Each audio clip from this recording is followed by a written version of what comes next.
how do you perfect something that's been around for hundreds of years? Well, too often we start discounting what we do by saying, oh my goodness, somebody's already done it. Well, what if you take something that maybe somebody's already done and you actually make it perfect? And that's what we'll be talking about in today's Speak and Get What You Want podcast with the great Caleb Norviel. Caleb, how are you, my friend? I am absolutely amazing. Thank you, Chad, for having me here. This is awesome. Well, your story is amazing and everyone needs to hear about it. And Caleb, the reason why I say that was not just because your wife, and what you do is amazing, but because so often people don't pursue a hope or a dream because they go, oh, somebody's probably already done this, or has already done it better. But Caleb, you created Mad Pretzels and it is just exploding.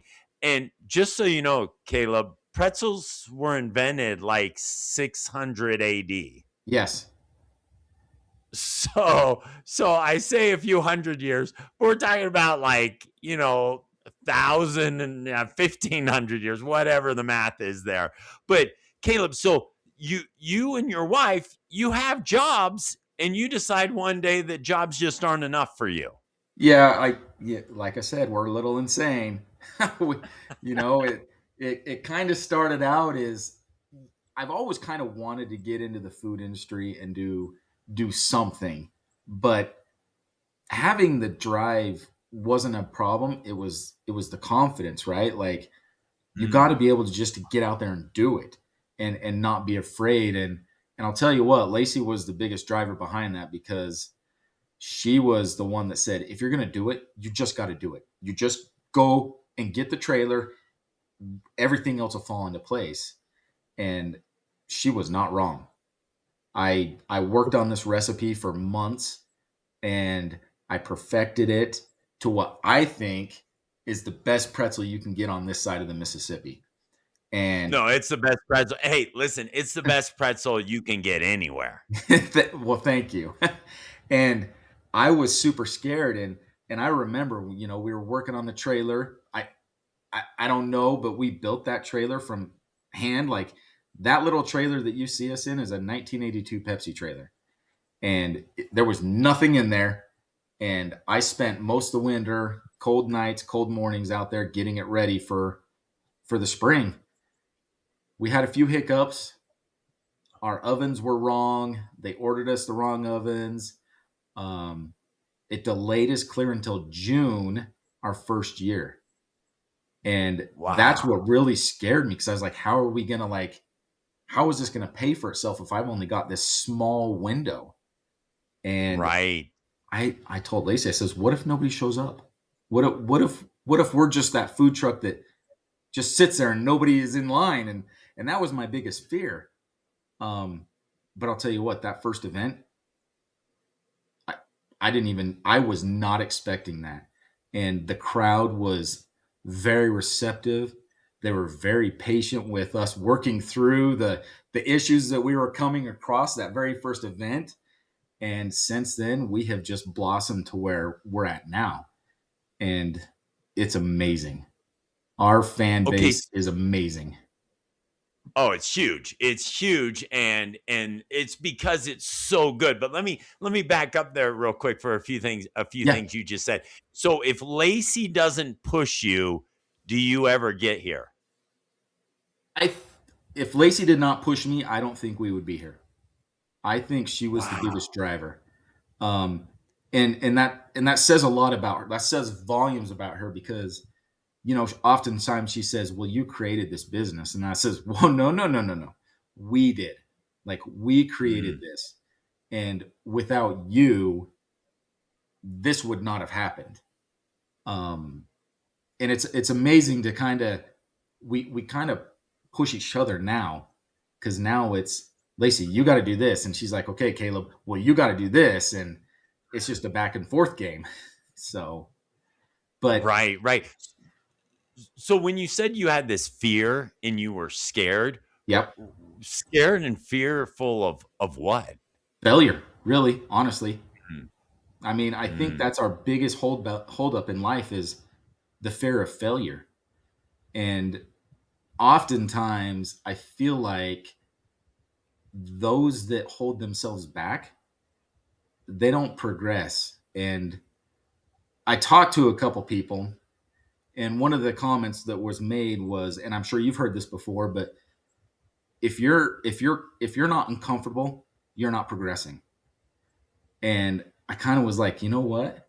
You're right. If I am sitting here comfortable in my little bubble, my little shell, I am not progressing as a person in society or in life or in my marriage. And that really was a set that was like, wow. And then on top of that, Lacey's like, you need to do this. If this is what you want to do, spend the money and do it. We'll figure it out later. And that's exactly what happened. I love that. I love Yeah. that. And Caleb, what's interesting to me is you were pushed and driven to do something more. Yeah. You weren't content just being where you were at. You wanted to stretch yourself and push yourself a little more. And like you said, that is scary. But so you said you wanted to get into the food industry of all industries. Why that? Why was the food industry calling your name? Chad, I just like food. Like I like to create things. I just it's just one of those things of, it's a very competitive business and many Mm, people fail at it. And I will never claim to be a chef. I will never claim to be somebody great, but it's just like a passion of creating something that people enjoy. And I already, as you know, in this industry, I mean, we see so many hamburger trucks or taco trucks or whatever, but there's really no pretzels. Like you get mall pretzels, but a real legit pretzel you don't get. And that's where I was like, that's what drove me. And it's been successful. And I can't thank people enough for just encouraging us to keep going because now it's not really a fear, it's a passion. Now it's turned mm, into a passion where we just love doing it. And during the winter, it's kind of hard because we don't know what to do with ourselves. We're not running 24/7 making pretzels and selling them and creating this stuff. It's now what do we do with ourselves? Do we start another one? Do we do something different, And it's just a battle, but I love it. Well, and I would suggest, Caleb, you love connecting with people and you love serving people. And so when you see people and you can connect with them and you can make their life better, that's just something you that fires you up. That's what drives you. Yeah, it's And amazing. that's and I really it's powerful that you're connected to your why. That's what you do. People are like because you're not just get serving out these incredible pretzels. I mean, that's how you and I literally met. Yes. At that's how we connected. And now here we are friends because of your drive of creating these pretzels. Now, you said you spent months preparing Yes. the recipe. How many failures did you have in that experience? Lots. So I actually, the way it kind of panned out was, I don't know, the timing was almost perfect. I was out of my normal job because I got carpal tunnel surgery done on my wrists and my elbows, and so I was out Okay. for quite a while. And while I was home, I was like, all right, it's time to start creating this. And every day I made a new batch and a new batch and I tweaked and I tweaked. And every single day for the next couple months, I was creating pretzels every single day. And I would text Lacey while she was at work. And I said, I think I found the one. And she's like, okay, good. And then the next time I'm like, no, I think I found the one now. And so it just, I think I failed every single day. And up until our very first event, which was actually outside of our house, we did a neighborhood block party to get Okay. our license done. The entire neighborhood showed up. And Oh, it was, I mean, even our friends and family, like our neighbors are the best. And uh, I don't think the recipe really got perfected until that moment when I was thrown into the fire. And mm, I was like, okay, we have to tweak this or we have to tweak that. And from that day forward, it has just been absolute perfection. And I'll never Okay, forget. so Go ahead. no, no, you finish your thought, Caleb. And I was going to say, and I'll never forget the very first moment where I met you, because we were at the farmer's market, and your comment has always stuck with me, because you're like, dude, your pretzel bites suck, but your big pretzel is amazing. And I'm like, what do I got to do to perfect that? What do I have to do to perfect that? And so that's been the other thing. Uh, I don't know what to do because it's the exact same dough. So what do I do? And I've that always kept that in my mind, and I'm always like, okay, Chad says this, so what do we got to do to make it better? I think I know. So we're going to work on that. Well, and listen, and part of the connection between you and I too is my wife and I are very much pretzel snobs. So like when we travel, and we travel quite extensively, we'll find the local pretzel mart, or if there's a pretzel place, we'll find it. And it's like, so when I had yours, I was like, oh my goodness, this is mind blown. This is the best pretzel I've ever had.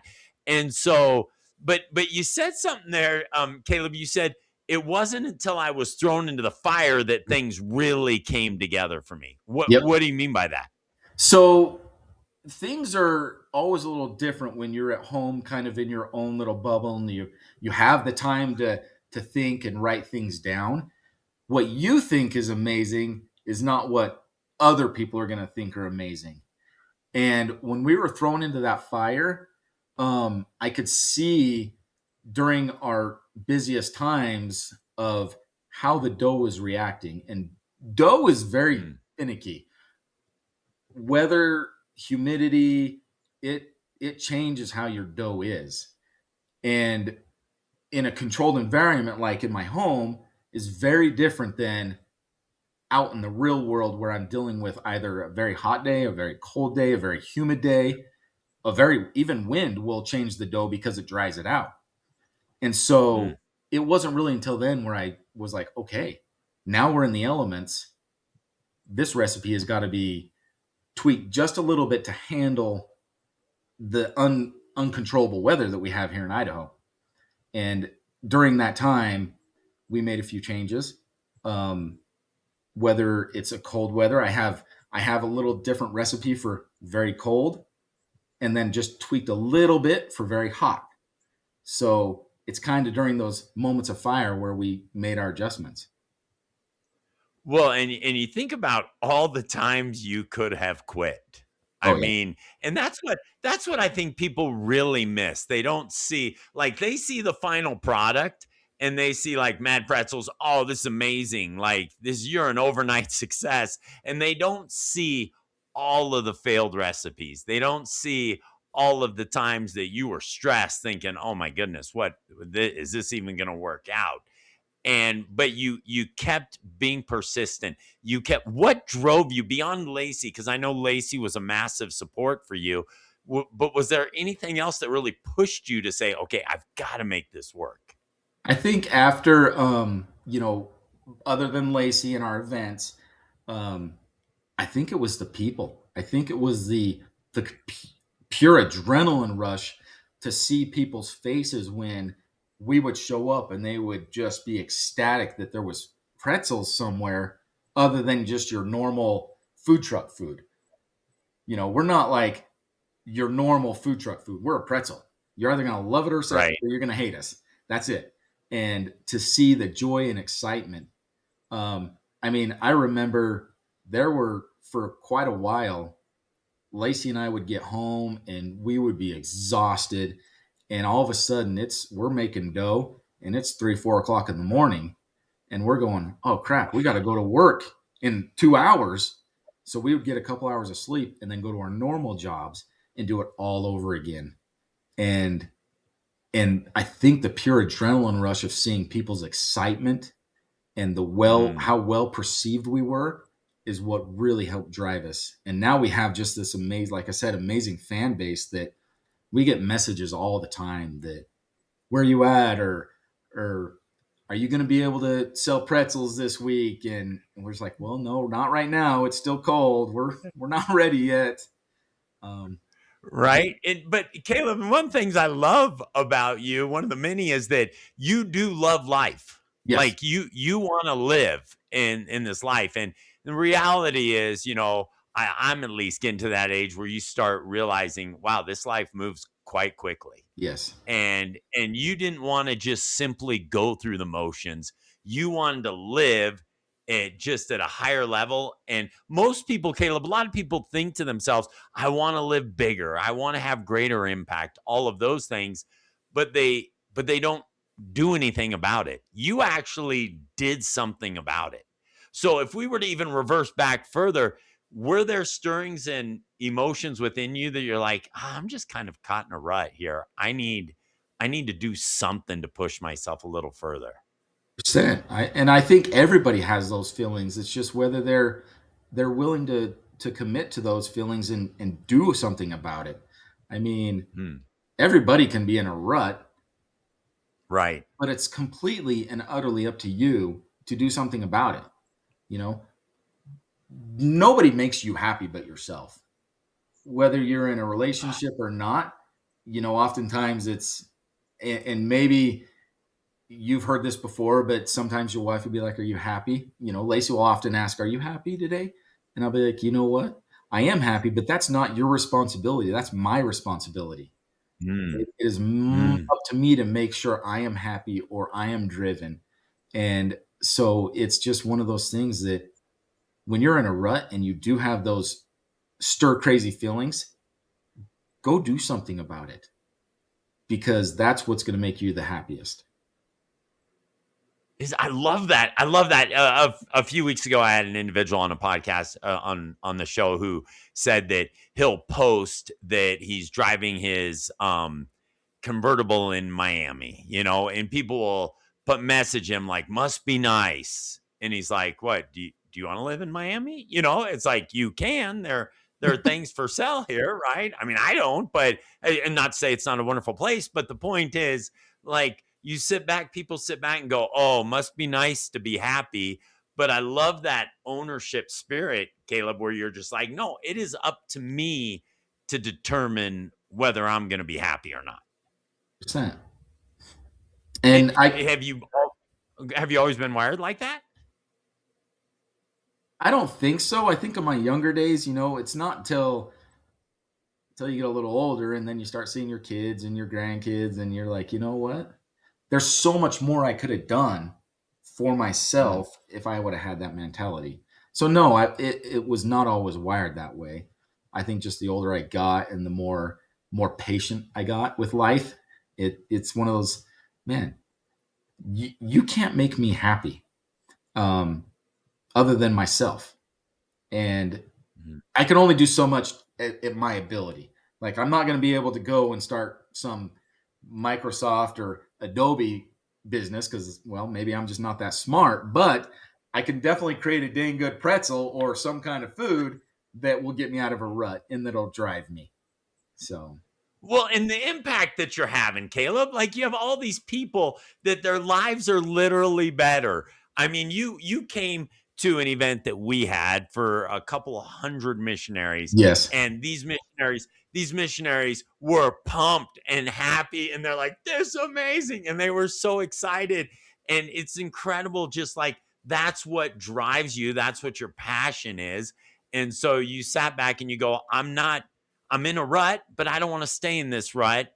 I want to go see 200 happy people smiling and making connections all over the place. and that's what we love. And Lacey oftentimes would be like, Caleb, you're either going to be in the trailer or you're going to be out talking. What are you going to do? Like, do you want me to hire somebody else so you can get out there and mingle with people because that's what you like to do?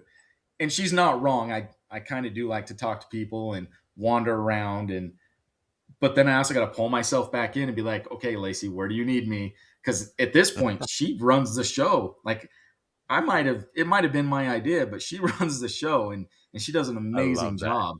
And you know, oftentimes like at the Saturday market, she'd be like, okay, I'm going to have two extra girls. I want you to go out and just mingle with people. And it Oh, really I helps love out and it's awesome. I So love that. What's been okay, Caleb? What's been your biggest surprise? So here you are, you start this business, you realize, hey, I'm in a rut. I want to live bigger. I want to live differently. I want to have greater connection.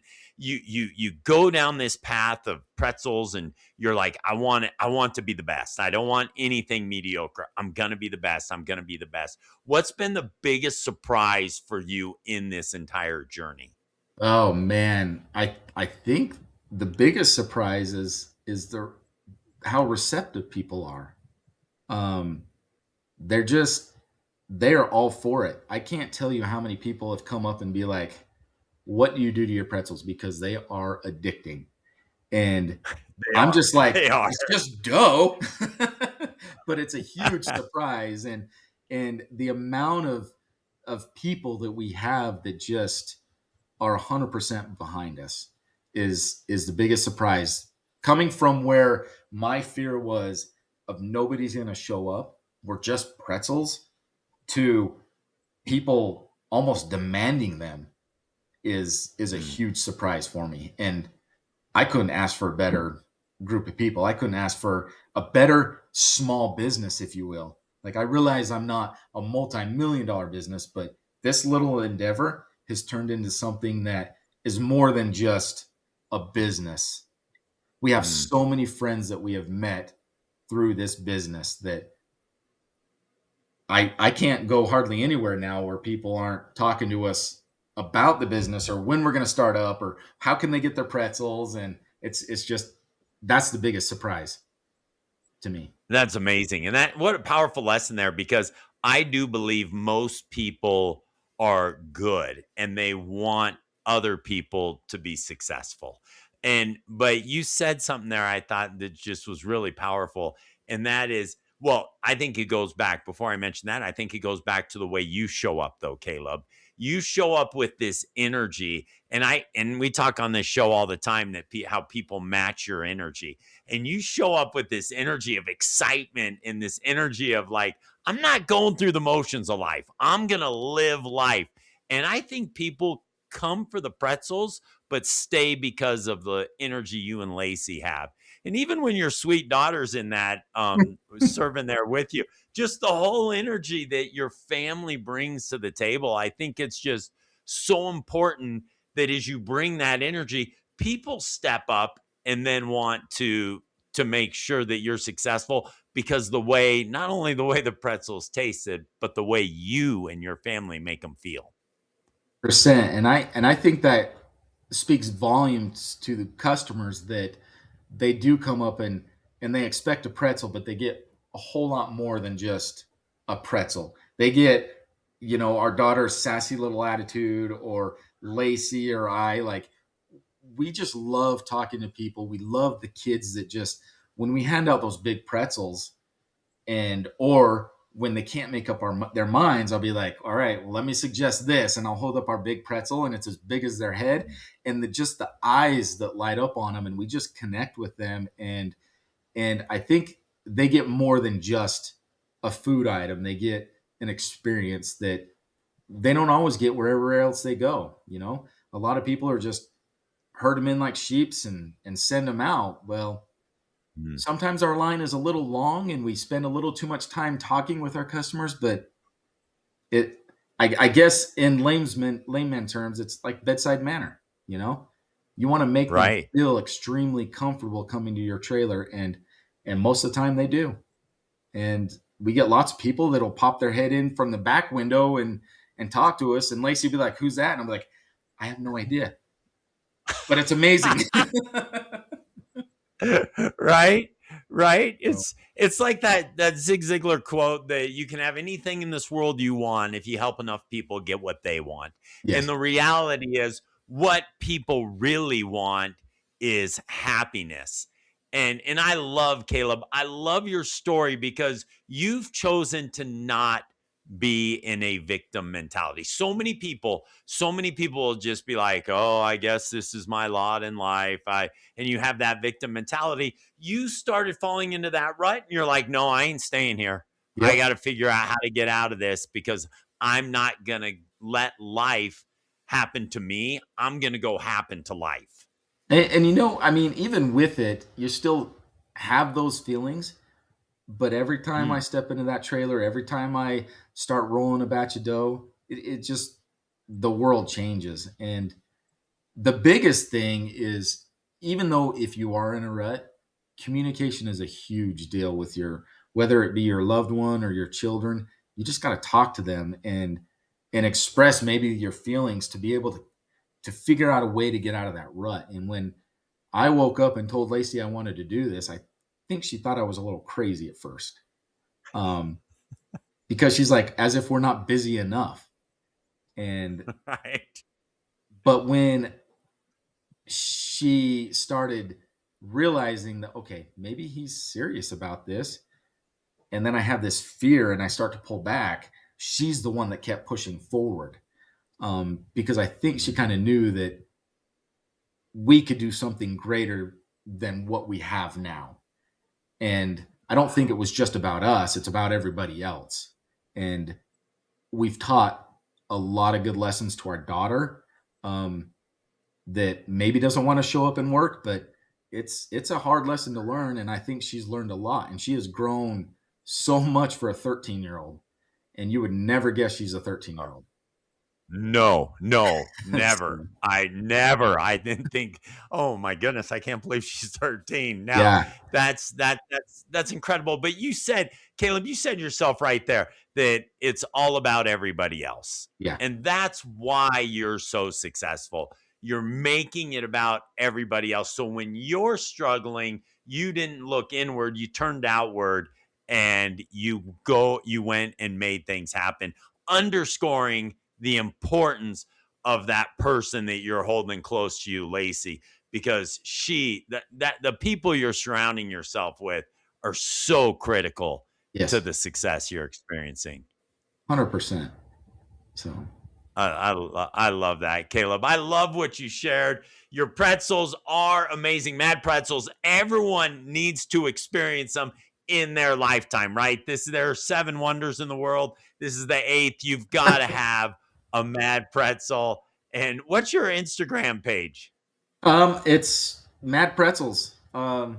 Shoot, Lacey's the one that does that, so excuse my ignorance on that Mad one. Mad pretzels, because you'll know, you go to Instagram, you look at mad pretzels, you'll know what we're talking about, because it does absolutely change your life, not just the pretzels, but the incredible family behind it. So, Yeah, I mean, Caleb, thanks for coming on with us. no, I really appreciate you. Plug it in on Facebook at Mad Pretzels or Instagram. You're gonna find us. Thank you so much, Chad. This is amazing. Well, and keep making a huge impact in the lives of so many, Caleb. I love what you're all about. And I get energized every time I'm around you. So thanks for what you do for me. Thank you, sir. Take care. Bye now. Bye bye.